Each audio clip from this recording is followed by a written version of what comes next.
तो क्या जरूरत है मंत्रियों को अगल बगल में बैठा कर करने का? इसका मतलब है कि नीतीश कुमार उनकी बातों को तवज्जो नहीं देते हैं। चिराग पासवान एनडीए से बाहर रहते हुए भी एनडीए का समर्थन करते रहे। वो बार बार ये बात कह रहे हैं कि उपेंद्र कुशवाहा के पास ये लास्ट मौका है कि मुकेश सहनी और जीतन राम मांझी अगर चाहते तो 2020 में बड़ा खेल कर सकते थे और दोनों उप मुख्यमंत्री होते।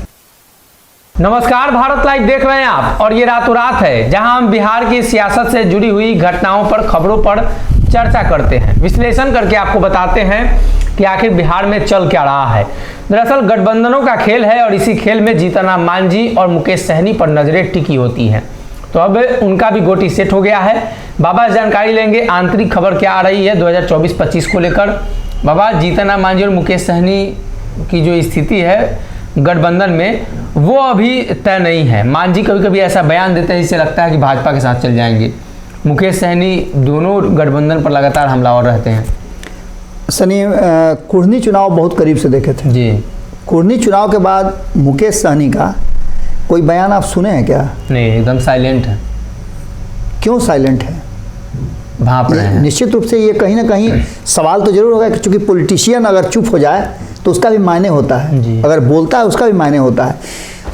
हम इस बात की चर्चा जरूर करेंगे, लेकिन उससे पहले हम जीतन राम मांझी की चर्चा करते हैं। जीतन राम मांझी के टीम से आप सुने हैं क्या कि उन्होंने कहा हो कि भारतीय जनता पार्टी ये, भारतीय जनता पार्टी वो, भारतीय जनता पार्टी के शासनकाल में अब देश में रहना मुश्किल हो गया है? उनका भी बयानबाजी कम हो गया है शराबबंदी को लेकर। बिल्कुल, एक ही मुद्दा उनके पास है और वो है शराबबंदी। और शराबबंदी पर देखिएगा उनकी पूरी टीम लगी हुई है। और शराबबंदी किसने किया था? नीतीश कुमार ने। भाजपा ने तो किया नहीं था। तब भी विरोध में थे ये और आज भी विरोध में है। नीतीश कुमार जब शराबबंदी लागू कर रहे थे तो जीतन राम मांझी भारतीय जनता पार्टी के खेमे में थे। जी। नीतीश कुमार ने बड़ी बेआबरू होकर के तेरे कूचे से हम निकले उस टाइप से इनको मुख्यमंत्री की कुर्सी से उतारा था और भाजपा ने इनको अपने खेमे में लिया था।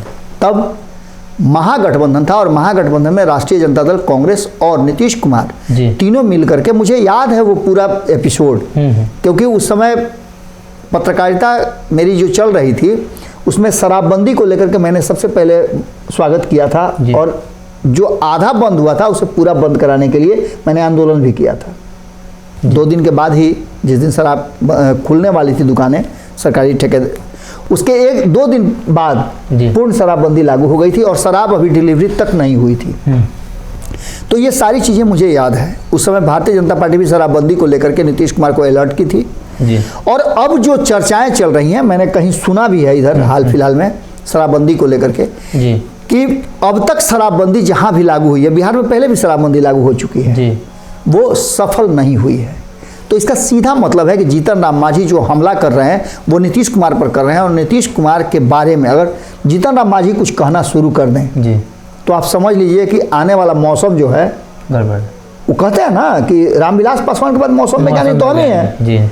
तो शायद लगता है कि मौसम का मिजाज जो है समझ गए हैं और यही कारण है कि अपनी गोटी जो है एक बार फिर से बेहतर ढंग से सेट करने की कवायद में लगे हुए हैं। उनके लोगों से आप मिलिए और जीतन राम मांझी के साथ साथ मुकेश सहनी से भी, तो सभी लोग एक ही बात कहते हैं कि मुकेश सहनी और जीतन राम मांझी अगर चाहते तो 2020 में बड़ा खेल कर सकते थे और दोनों उप मुख्यमंत्री होते। लेकिन ऐसा हुआ नहीं। कहीं ना कहीं इन लोगों के मन में वो भावना थी कि एनडीए में हैं तो एनडीए के साथ ही रहेंगे। लेकिन सियासत में ईमानदारी से ज़्यादा मौका होता है और मौका अक्सर आप नीतीश कुमार के साथ देख रहे होंगे। तो जो बदली हुई परिस्थिति है उसमें जीतन राम मांझी और मुकेश सहनी का ऐसा लगता है कि गोटी सेट हो गया है, इसलिए दोनों जो है चुप्पी साधे हुए हैं और वक्त का इंतजार कर रहे हैं, सही समय पर सही निशाना लगाएंगे। बिहार में चाचा भतीजे की रिश्ते को लेकर लगातार चर्चा होती है। 2 चाचा भतीजे हैं और रिश्ता बड़ा ही अनोखा है। नीतीश कुमार, तेजस्वी यादव जब पलटते हैं तो चाचा ही सब कुछ और जाते हैं तो कुर्सी कुमार, पलटू कुमार। उधर पशुपति पारस और चिराग के बीच रिश्ते जो बिगड़े अभी तक सुलझ नहीं पाए हैं और अब 24 का चुनाव आने वाला है। चिराग को पारस ने आउट कर दिया है। क्या लगता है कि हाजीपुर सीट को लेकर ये बवाल मचा हुआ है? सनी, सबसे पहले तो आपने जो बातें कही उसमें 2 चाचा का जिक्र किया। सबसे पहले हम अपने चाचा की बात कर लेते हैं। आप समझिएगा कि चाचा और भतीजे का रिश्ता जो है वो बाप बेटा के रिश्ते से भी मजबूत होता है। लेकिन जब भी ज़मीन की बात होती है, सत्ता की बात होती है, बंटवारे की बात होती है, तो अक्सर चाचा जो है भतीजा पर भारी पड़ता है, क्योंकि उसे पता है कि किस खेत का आरी कहाँ है, डनारी कहाँ है, कौन खेत कहाँ है, किस खेत का कितना रकबा है, किसको लेने से फायदा होगा, किसको लेने से घाटा होगा।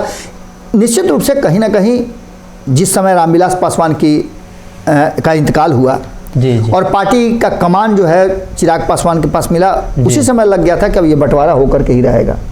लेकिन बंटवारा इस तरह से होगा, इतना ज़्यादा अनबैलेंस बंटवारा होगा, ये कोई नहीं जानता था। तो इसका सीधा सा मतलब था कि कहीं ना कहीं चिराग पासवान कमजोर पड़े और पशुपति कुमार पारस मजबूत पड़े थे। अब जबकि पशुपति कुमार पारस एनडीए का हिस्सा है, मंत्री भी हैं, चिराग पासवान एनडीए से बाहर रहते हुए भी एनडीए का समर्थन करते रहे हैं। एनडीए ने उनको चिट्ठी लिख करके भी बुलाया दोनों चुनाव में।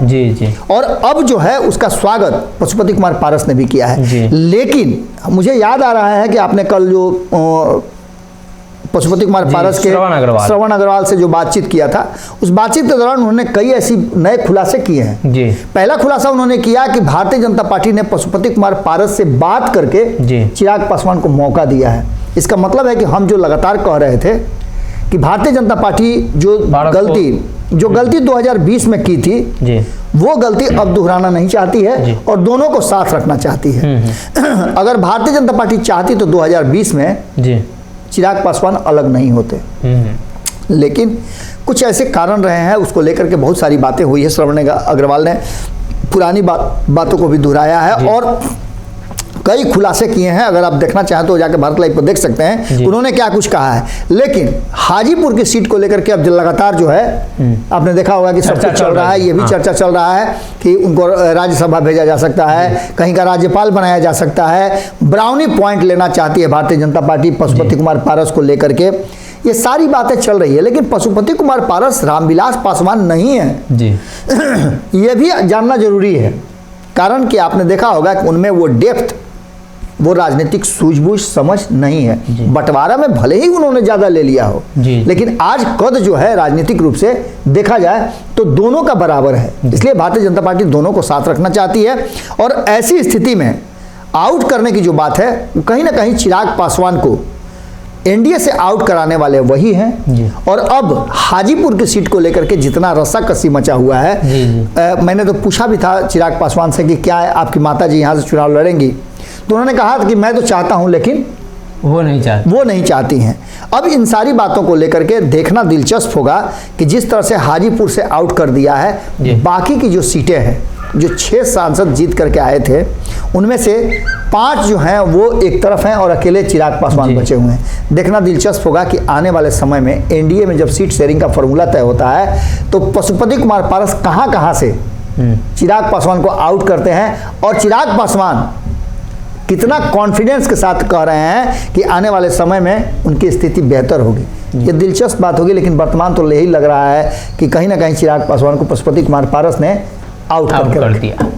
कुशवाहा की लास्ट वार्निंग। उपेंद्र कुशवाहा लंबे समय से नाराज हैं, उनकी नाराजगी का फायदा जनता दल यूनाइटेड को मिले ना मिले, लेकिन घाटा मिलेगा। ऐसे में नीतीश कुमार कुशवाहा के बारे में क्या सोच रहे हैं? आपको क्या लगता है कि उपेंद्र कुशवाहा के लिए कुछ तो जदयू में चल रहा होगा? देखिए, मैं कल भी खबर कर रहा था तो मैंने उपेंद्र कुशवाहा की बात की थी और इस खबर को देखने के बाद बहुत लोगों ने हमसे फ़ोन से संपर्क किया। कई लोगों ने कहा कि उपेंद्र कुशवाहा को समझना बड़ा मुश्किल है, जितना मुश्किल नीतीश कुमार है उससे ज़्यादा मुश्किल उपेंद्र कुशवाहा है। उपेंद्र कुशवाहा के शुभचिंतकों ने यहाँ तक कहा कि अगर वो कोई स्टेप बड़ा नहीं लेते हैं तो राजनीतिक रूप से नीतीश कुमार के साथ साथ ये लौकुश के 2 धड़े पूरी तरह से समाप्त हो जाएंगे। लोगों को अफसोस भी है, जो शुभचिंतक हैं उपेंद्र कुशवाहा के, वो बार बार ये बात कह रहे हैं कि उपेंद्र कुशवाहा के पास ये लास्ट मौका है जब वो कोई बड़ा फैसला लेंगे। आज भी उनके लोग उनका इंतजार कर रहे हैं। राजनीतिक व्यक्ति हैं, इसलिए लोग उन पर भरोसा करते हैं। हाँ। और यही कारण है कि लगातार उनके पुराने साथी से लेकर के जो नए लोग हैं, आरएलएसपी की बात हमने कई बार कही है कि आरएलएसपी को जीवित करने की चर्चा चल रही थी और इस चर्चा के बीच आरएलएसपी के बहुत पुराने लोग जो कभी फाउंडर रहे हैं, आरएलएसपी के लिए उन्होंने हमेशा अपना कंधा लगाया है, वो सारे लोग इस बात से दुखी नहीं थे कि हम चुनाव में एक भी सीट जीत करके नहीं आए थे।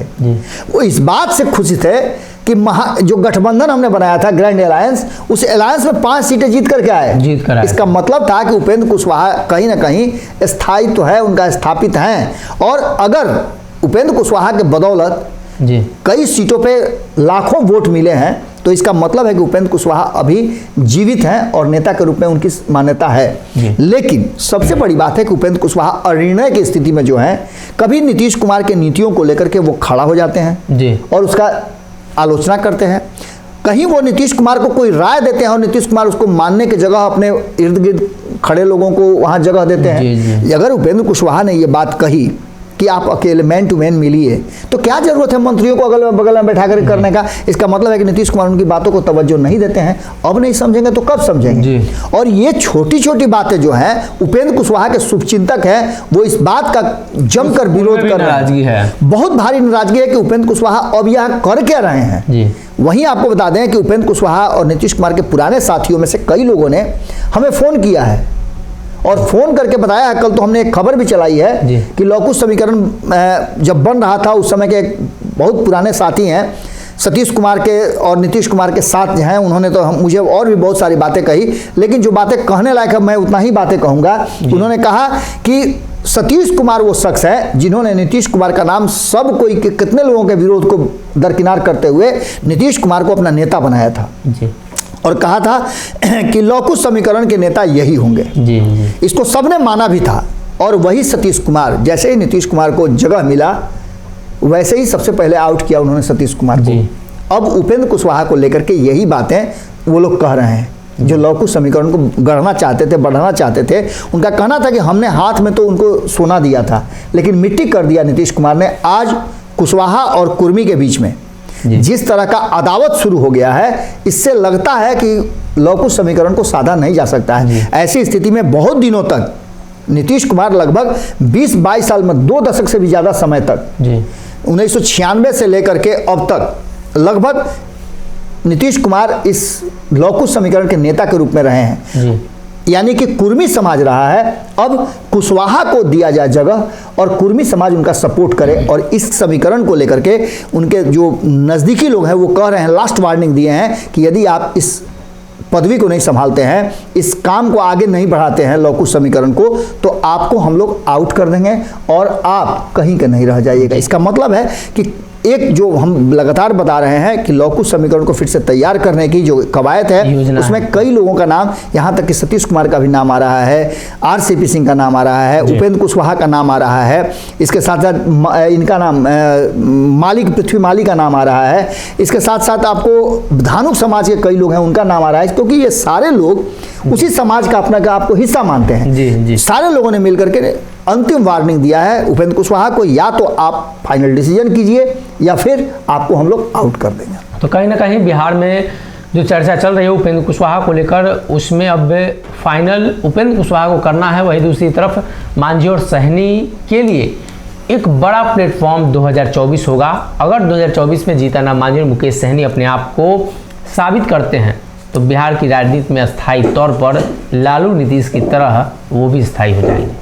अगर ये वीडियो पसंद आई और वह बिहार के राजनीति और बिहारियत से सरोकार रखेनी तो सब्सक्राइब बटन दबा के चैनल के सब्सक्राइब कर ली। ओजे एगो घंटी बा, ओकरा बटन दबा देला से कुल सटीक और मारक खबर रुआ मुफ्त में मिल जाई। अगर रुआ पत्रकारिता के हमनी के नया प्रयोग में सहयोग कर चाहतानी तो ज्वाइन बटन दबा दी।